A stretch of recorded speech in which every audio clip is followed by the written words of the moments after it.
JonTron.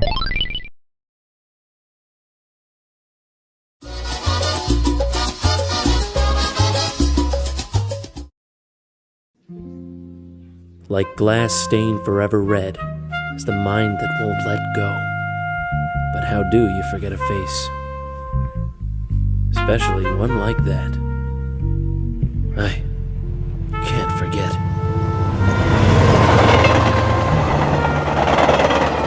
That was louder than I was expecting. I'm out of here.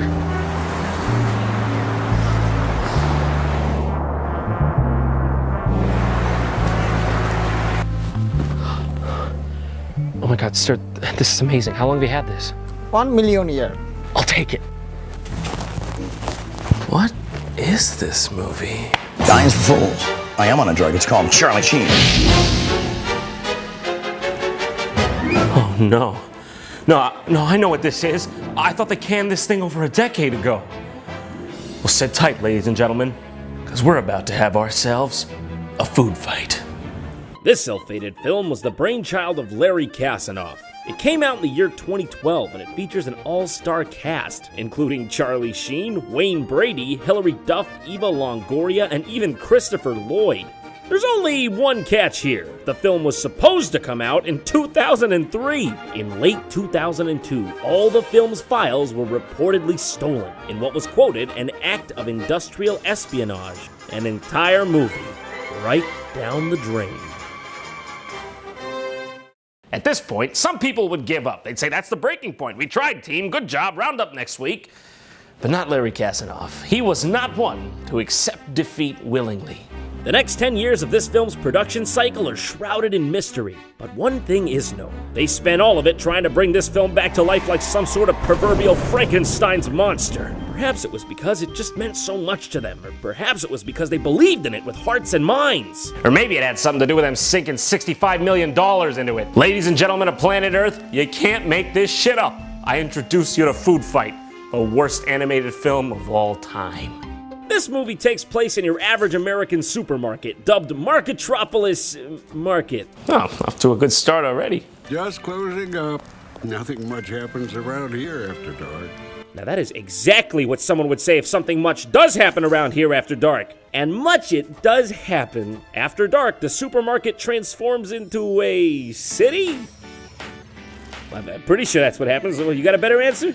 The first shot of this movie is just an unbroken, constant barrage of information. It's introducing all these characters, but none of them do or say anything significant. What's this? Who's this? Why is this happening? Oh, he's gone. Was that our main character? I guess he doesn't want to be here either. Maybe the main character is this terrifying dancing elephant, or this king frog, or maybe it's his farts, or maybe... Is that Mr. Clean? Did Mr. Clean just show up in my movie? Okay, let me get this straight. We are 2 minutes and 39 seconds into this movie. We haven't even seen the definitive main character yet, and Mr. Clean has already rolled up to the party, and they spent the joke about him getting dirty already. Come on. Oh, goddamn. How do I turn this shit off? How do I turn this shit off?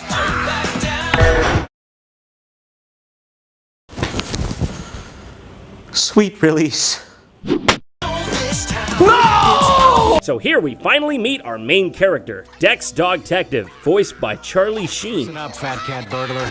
I'm giving you one last chance to hand him over before I cash in your coupons for you. So good to hear that voice coming out of that dog. It is you, the great Dex Dogtective, who's about to take a fall. If I had a raisin for every time I've heard that one.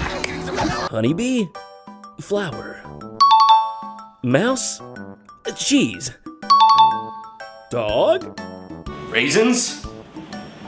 I don't see anything wrong with that. Dex is a crime fighter, putting a roof on all the local acts of skullduggery and mischief. Here we see him working to thwart a catnapping. It's just you and me, fat cat. Now fork over the little guys and no one gets hurt. I'm gonna kill you. Wow. We're just gonna go right there? Is that so wrong? How do we even broach this? Son of a bitch is falling out of the sky like a goddamn sarcophagus. Light as a feather, stiff as a board. And he sticks the landing! That's the only 10 this movie's getting. Ah, no worries. You can do it. As long as you got me to help you. Did I mention me? Here we meet Dex's best friend, Daredevil Dan, a chocolate squirrel whose main character traits are broken motion capture and making Wayne Brady seem like he's not an actor. Relax, bro. We're talking about sunshine goodness. You could give her a Cracker Jack ring and she'd still say yes. What did they film this movie on? Microsoft Connect? Well, the food bank. This is. I didn't know.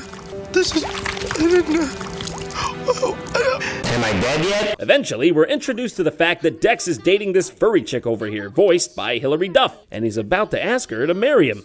I just want to point out that this magical melon ball exists on the top layer of this reality at all times. Well, that's some good sweatshop CGI there. Oh god, there's something so unsettling about her character. I feel like I have to try to avoid her line of sight to be comfortable. Although it doesn't seem like that's gonna be too hard.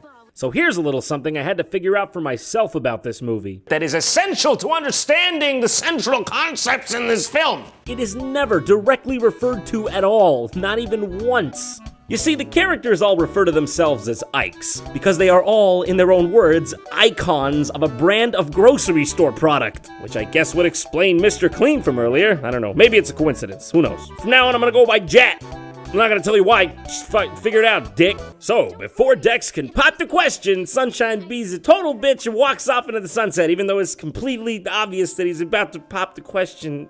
Don't worry. It ain't like it's the last time you're ever gonna see Sunshine again. That's the last time we're seeing sunshine, isn't it?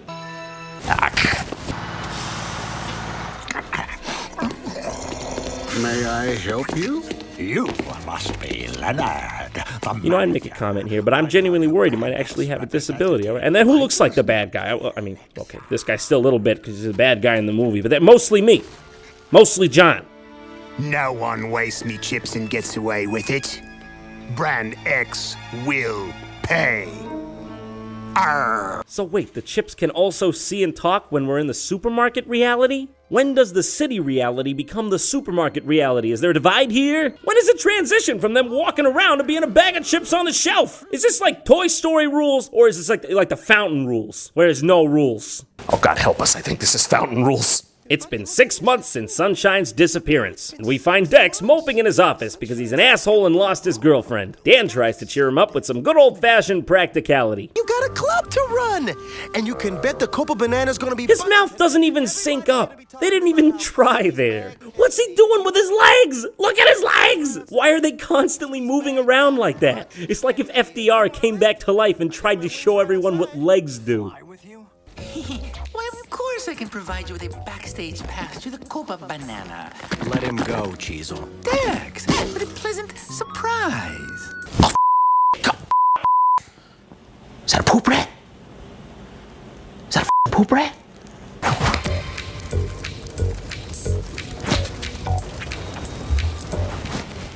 What? What is it? Am I threatening you? You threatening me? Who's a threat here? You despise me, don't you? Bad touch, stranger danger. So, after a series of Orwellian horrors, we arrive at the Copa Banana, the talk of the town club that Dex runs. Oh yeah, and tits on a bird too, as well, also? Shot, close your eyes, it's inappropriate. You monster, let me see those melons. Now that is some dancing that's gonna get you laid, let me tell you about it.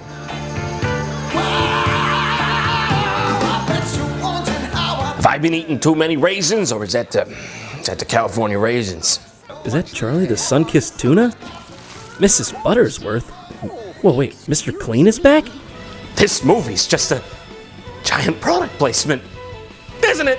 Wait a second, even on the front cover, the main characters are taking a back seat to the product placement. Oh my god, this is despicable! Is the only reason they finished this movie because they had the rights to all these identifiable brand names? Was it for the payout? Who would do something like that? That's despicable. Now, if you'll excuse me, I need to blow off some steam with my Hot or Not app. Where you can rate your friends, match up, and even chat. Peanut Butter Gamer, is he hot or not? Yeah, that's hot. Jacques, whew, baby, that's hot. Dinosaur Bones? Well, I don't know about that. They've been in the ground for a while. Not! Surely no one actually believed in this heaping molten mess, did they? We gotta move. It's not even really for kids. It's weirdly sexual and inappropriate in places it shouldn't even be.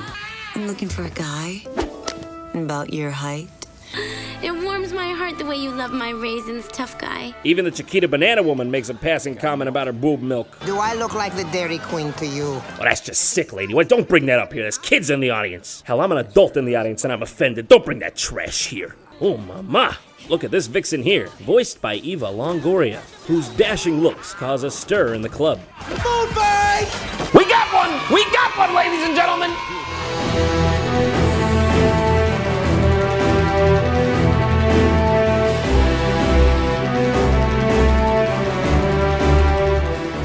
Finally free. What year is it? Well, it's 2014. Who are you, though? I've been trying to finish this movie for decades. You made it past the 20-minute mark? I can never get past the part where the squirrel shits out of his eyes. Mr. Clean, Mr. Clean. Quick, hide! He'll be coming for us!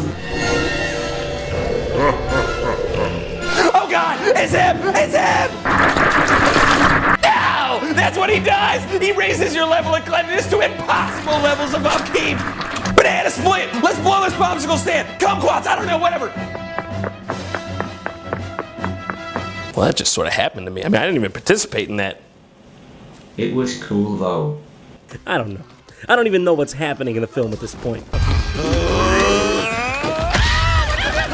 it, no, that hurt! What is going on? How am I supposed to react to any of this? So as the story goes on, and by story going on I mean becoming a fever dream, a line of evil products called Brand X are setting up shop in Marketropolis Market in an attempt to push out all the other Ikes from the supermarket. Bad things start to happen around town, including the deaths of some of the company mascots themselves. Realizing his town needs help, Dex finally snaps out of his depression and decides to look into things further.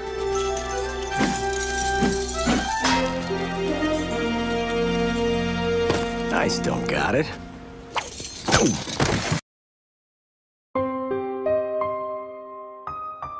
Oh, but being filthy can be loads of fun.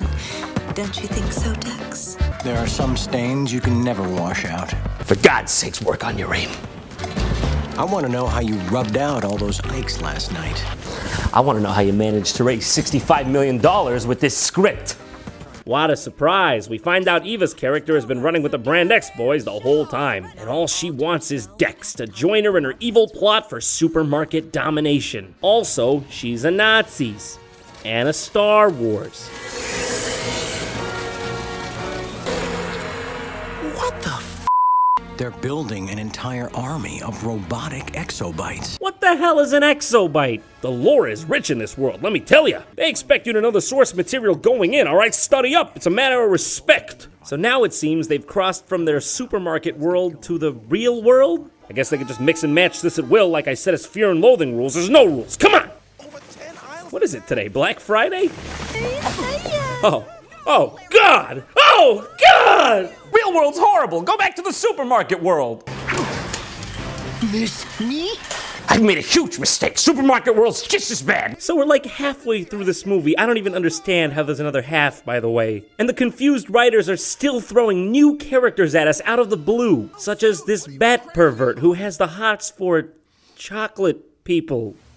Is that the enticing scent of rich, creamy chocolate? Are you chocolate? Are you made of chocolate? Really? So we're gonna fast forward a bit here. There are plenty of twists and turns, let me tell you, but we eventually end up at the climactic showdown between the Brand X guys and the Ikes. And what it ends up being is a 35-minute long, seriously, 35-minute long sequence of a grand scale war between Brand X and the Ikes. Nay, not a war. Food! Oh, we're doing this again? I have a bag of confetti saved up. Literally, this just goes on and on and on and on. It's just the same shot over and over and over of people falling over and over and over.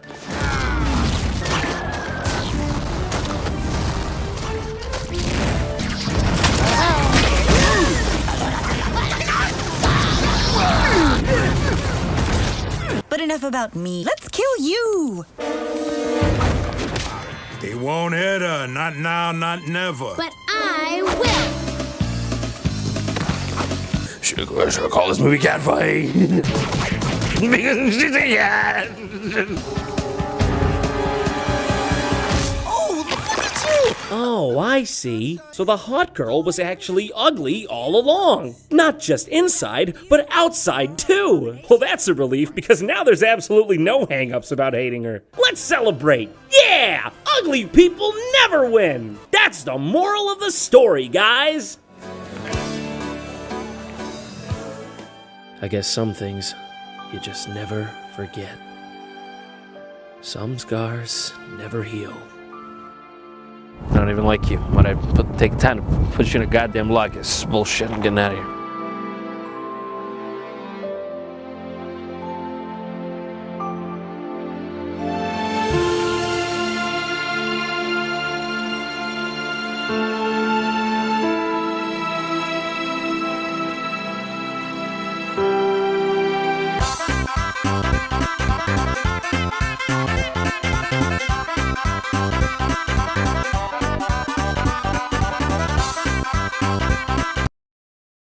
The best way to keep up with all your JonTron going-ons is to subscribe to the YouTube channel, like me on Facebook, and follow me on Twitter. Also, don't forget to check out the Hot or Not app by clicking the link in the description. Special thanks to Brennel Floss and Paul Ritchie for taking part in this video. If you want to see more of their stuff, click their annotations. And if you missed my last episode, you can see it right there. It's on Pirated Pokemon Games.